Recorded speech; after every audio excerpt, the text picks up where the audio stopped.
आपल्याला आता हा गोड भात बनवण्यासाठी लागणारं साहित्य आहे. मी इथे जो माझा आईस्क्रीमचे बाउल्स आहेत त्यांनी मोजून हे मी इथं 2 वाट्या तांदूळ घेतलेले आहेत. हे 4 माणसांसाठी पुरेसा होतो हा भात.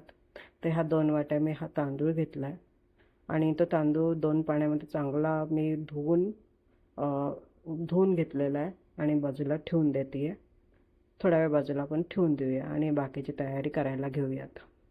आता त्याच्यात टाकण्यासाठी मी हे ड्रायफ्रूट्स घेतले आहेत. माझ्या घरात जे काय अवेलेबल होते ते मी सर्व घेतले आहेत. तुम्ही बाकीचे अजून काही जर तुम्हाला एक्स्ट्रा घ्यायचे असतील तर तुम्ही ॲड करू शकता.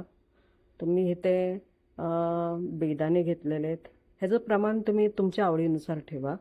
मी इथं बेदाणे घेतलेले आहेत, काजू घेतलेले आहेत आणि बदाम घेतलेले आहेत.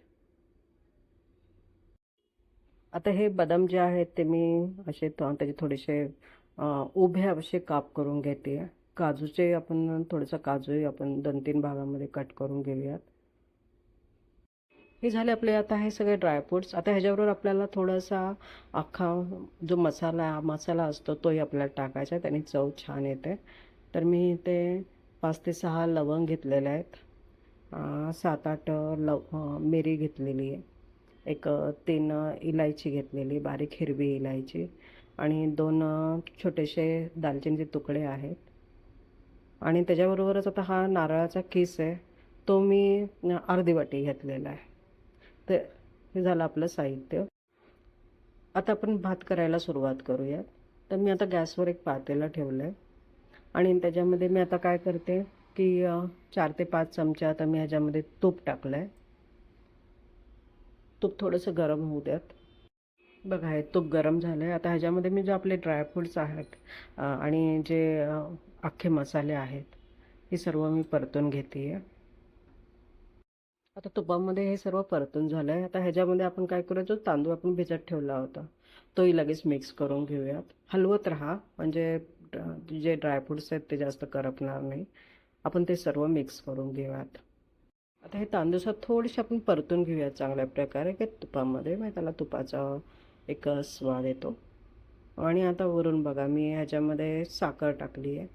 मी आता 2 वाट्या आपण तांदूळ घेतले होते तर मी 1 वाटी पूर्ण ह्यामध्ये साखर टाकते आहे. मी हे मिडियम गोडीसाठी टाकते आहे. तर तुम्हाला जास्त गोड पाहिजे असेल तर अजून थोडीशी साखर, अजून एक अर्धी वाटी साखर वाढवा.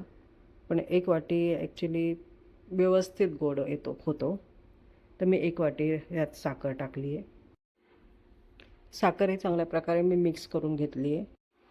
आता ह्याच्यामध्ये थोडंसं आपण चवीसाठी म्हणून थोडंसं मीठही टाकूयात. आणि आता मी पाणी टाकते ह्याच्यामध्ये. पाणी जेवढं भाताला आपण नेहमीसारखं भाताला ज्या प्रमाणात पाणी लागतं. आता जर माझा 2 वाट्या तांदूळ असेल तर मी ह्याच्यामध्ये एक 3 ग्लास पाणी टाकते आहे, कारण शिजून भात मोकळा झाला पाहिजे. आणि तुपामध्ये परतलेला आहे तांदूळ त्यामुळं तो मोकळा सुकळाच होणार आहे. आणि इथे की मी इथे बासमती अख्खा तांदूळ वापरलेला नाही आहे. मी माझा घरातला जो बारीक कणी होती तांदळाची ती वापरली. बघा एकदा तुम्ही त्याचाही भात कसा करून बघा. नारळी भात अतिशय छान लागतो चवीला सुद्धा आणि मोकळा सुद्धा होतो. आता जो खाण्याचा कलर आहे, मी हा लाल कलर घेतलेला आहे. तो थोडंसं आपण कच्चं दूध घेतलं आहे मी इथे, त्याच्यामध्ये चांगल्या प्रकारे मिक्स करून तोही कलर मी ह्याच्यामध्ये टाकते आणि तोही मिक्स करून घेऊयात. आता मी त्यामध्ये कसं करते, 1 वाटी आहे ना मी दूधही त्यामध्ये मिक्स करते आहे. आणि आता हे सर्व तर झालं आहे. आता आपण हे चांगल्या प्रकारे मिक्स करू आणि त्यावर आहे ना झाकण ठेवून हे चांगलं एक 5 मिनटं आहे ना असंच त्याला चांगल्या प्रकारे भात शिजू द्यात. आता 5 मिनटानंतर मी काय करते की मग असा जर भात आपण शिजू दिला पातेल्यामध्ये तर तो हात खालून लागतो.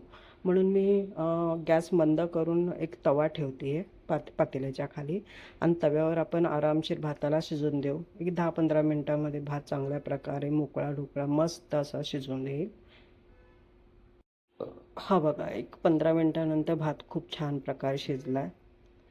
आता ह्याला मी सर्व करते आहे. बघा किती छान प्रकारे मऊ आणि छान चवीला असं खूप अतिउत्तम झाला आहे. घरात सर्वांनाच आवडला हा भात.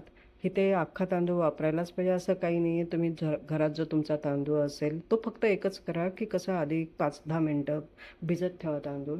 मग कुठलाही तांदूळ मोकळा, सुटसुटीत आणि छान होतो. थँक्यू बघितल्याबद्दल आणि सबस्क्राईब करा, शेअर करा.